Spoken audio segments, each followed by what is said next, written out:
सलमान रश्दी के विषय में बहुत सी चर्चाएं अभी जोरों पर है।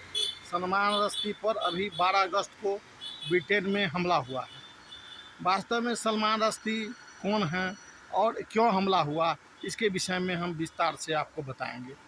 वास्तव में जो हमला हुआ ये इस्लाम पर ही हमला हुआ है और फतवा से रिलेटेड ही मामला है।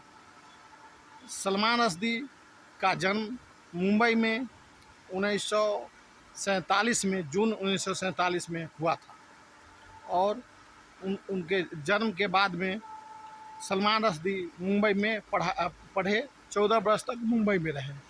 उसके बाद में वो पढ़ने में मेधावी थे, तेज थे, इसलिए उनके घर के लोग, जो उनका जन्म कश्मीरी मुस्लिम परिवार में हुआ था, उनको ब्रिटेन पढ़ने के लिए भेज दिए। किंग्स यूनिवर्सिटी ब्रिटेन से वो ग्रेजुएट किए और उसके बाद वहीं के नागरिक हो गए।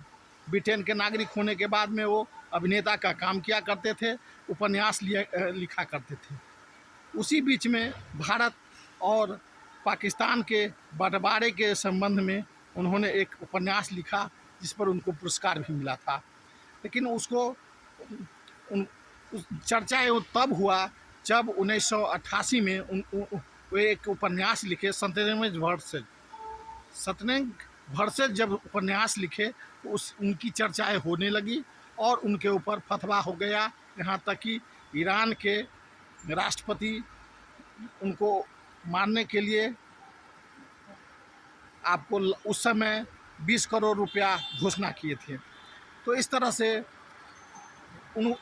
उस उपन्यास में सत्यमेव भरसेज में उन्होंने इस्लाम पर चोट किया था और इस्लाम के जो मान्यताएं हैं उस पर चोट किया था, इसलिए उनके ऊपर फतवा हुआ और उसी का परिणाम है कि अभी उनके ऊपर इस्लाम के कट्टरपंथियों लोग के द्वारा ही उनके ऊपर अटैक हुआ है।